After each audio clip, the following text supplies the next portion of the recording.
പഞ്ചസാര നമ്മൾ ആരും ഒഴിവാക്കാത്ത ഒരു രുചി. പക്ഷേ ഈ ചെറിയ വലിയ കണങ്ങൾ നമ്മുടെ ആരോഗ്യത്തിന് എന്തുമാത്രം ശത്രുവാണെന്ന് നിങ്ങൾക്കറിയാമോ? പഞ്ചസാര എന്താണ് ശരീരത്തിൽ ചെയ്യുന്നത്, എന്താണ് അതിന്റെ ബാഡ് ഇഫക്ട്സ്, നമുക്ക് ഈ വീഡിയോയിൽ കാണാം. നമ്മുടെ ശരീരത്തിൽ പഞ്ചസാരയൊന്നും ആവശ്യമില്ല.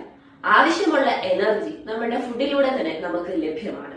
അധികമായി പഞ്ചസാര ഉൾപ്പെടുത്തിയാൽ നമുക്ക് കൊളസ്ട്രോൾ, അതുപോലെ തന്നെ ഫാറ്റി ലിവർ, ശരീരത്തിൽ കൊഴുപ്പ് അടിഞ്ഞുകൂടുകയും അതുപോലെ തന്നെ ഹൃദ്രോഗം വഴിയൊരുക്കുകയും ചെയ്യുന്നു. പഞ്ചസാര കാരണം വരുന്ന മേജർ ഡിസീസസ് എന്തൊക്കെയാണ്? ഡയബറ്റിസ് വരെ. അപ്പൊ അധികമായിട്ട് പഞ്ചസാര നമ്മളുടെ ഡയറ്റിൽ ഉൾപ്പെടുത്തി കഴിഞ്ഞാൽ ഡയബറ്റിസ് പോലത്തെ അസുഖങ്ങൾ ഉണ്ടാകാം. അതുപോലെ തന്നെ ഹൃദ്രോഗം. ശരീരത്തില് പഞ്ചസാരയുടെ അളവ് കൂടിക്കഴിഞ്ഞാൽ ശരീരത്തിൽ ഇൻഫ്ലമേഷൻ കൂട്ടുന്നു. അതായത് രക്തക്കുഴലുകളിൽ ചെന്നിരുന്ന് കട്ടകളാകാൻ വേണ്ടിയിട്ട് ഇത് ഒരുപാട് രീതിയിലുള്ള ബാഡ് ഇഫക്ട്സ് ഉണ്ടാക്കുകയും അതിനാൽ നമുക്ക് ഹൃദ്രോഗം പോലത്തെ ഒട്ടേറെ അസുഖങ്ങൾ വരികയും ചെയ്യുന്നു. അതുപോലെ തന്നെ ഒബിസിറ്റി. അധിക പഞ്ചസാര കൂടിക്കഴിഞ്ഞാൽ നമ്മുടെ ശരീരത്തിലെ കൊഴുപ്പുകൾ അടിഞ്ഞുകൂടുകയും അതിനാൽ ഒബിസിറ്റി ഉണ്ടാവുകയും ചെയ്യുന്നു. അതുകൂടാതെ പല്ലിന് നാശം. അധികമായിട്ടുള്ള പഞ്ചസാര അടങ്ങുമ്പോഴത്തേക്കും നമ്മുടെ പല്ലിന് ടൂത്ത് ഡീകേ, ക്യാവിറ്റി ഡീകേ ഒക്കെ ആകുന്നു. വയസ്സ് പെട്ടെന്നാകുന്നു. അതായത് കൊളാജൻ, ഈ പറയുന്ന പഞ്ചസാര നമ്മുടെ ബോഡിയിലുള്ള കൊളാജനെ നശിപ്പിച്ച് പെട്ടെന്ന് ഏജിങ് ഉണ്ടാകുന്നു. അതുപോലെ ബ്രെയിൻ ഡാമേജ്. അധികമായിട്ടുള്ള പഞ്ചസാര നമ്മളുടെ മെമ്മറിയെ ഒരുപാട് രീതിയിൽ ബാധിക്കും. പറയുന്നത് നമ്മൾ പഞ്ചസാര ചായയിൽ കലക്കി കുടിക്കുന്ന പഞ്ചസാരയെ പറ്റിയിട്ടല്ല.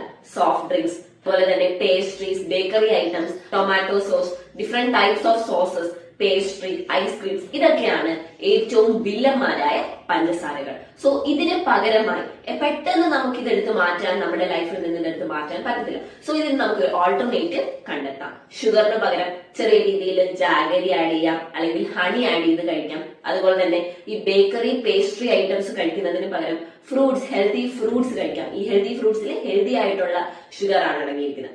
നിങ്ങൾക്ക് ഇപ്പോൾ ഒരു ജ്യൂസ് കുടിക്കണം എന്ന് തോന്നുമ്പോൾ അധികം പഞ്ചസാര ഇട്ട് ജ്യൂസ് കുടിക്കാതെ ഫ്രഷ് ജ്യൂസ് കുടിക്കാതെ ഒരു സോഫ്റ്റ് ഡ്രിങ്ക്സിൽ maximum 8 to 12 spoons of sugars ആണ് അടങ്ങിയത്. So it's very high. So നമ്മൾ ഡെയിലി റൊട്ടീനിൽ ഇത്രത്തോളം ഷുഗർ ഒന്നും നമ്മൾ എടുക്കാൻ പാടില്ല. സോ ഷുഗർ എന്ന് പറയുന്നത് ഒരു ഫോം ഓഫ് മയക്കുമരുന്ന് തന്നെയാണ്. ഇത് അധികമായിട്ട് നമ്മൾ കൺസ്യൂം ചെയ്യുമ്പോൾ നമ്മുടെ ഡോപ്പമൈൻ ഇതില്ലാതെ ജീവിക്കാതെ പറ്റത്തില്ല. സോ ഡോപ്പമൈൻ വീണ്ടും വീണ്ടും ഇതുപോലത്തെ ഷുഗേഴ്സും പേസ്ട്രീസും ക്രേവ് ചെയ്യുന്നു.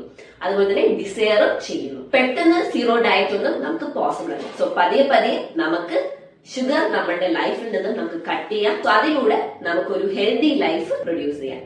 ഇന്നൊരു തീരുമാനമെടുക്കും, പഞ്ചസാര കുറയ്ക്കാൻ, ആരോഗ്യത്തോടെ ജീവിക്കാം. ഈ വീഡിയോ നിങ്ങൾക്ക് ഉപകാരപ്രദമായെന്ന് തോന്നുന്നുവെങ്കിൽ ലൈക്ക്, ഷെയർ ആൻഡ് സബ്സ്ക്രൈബ്. ഈ വീഡിയോ മറ്റുള്ളവരുടെ അറിവിലേക്ക് ഷെയർ ചെയ്യുക, അതുപോലെ തന്നെ റീഷെയറും ചെയ്യുക. ഇനിയും പുതിയ പുതിയ വീഡിയോസുമായി വീണ്ടും വരുന്നത് വരെ ഇറ്റ്സ് മൈ ടോക്ക് ഡോക്ടർ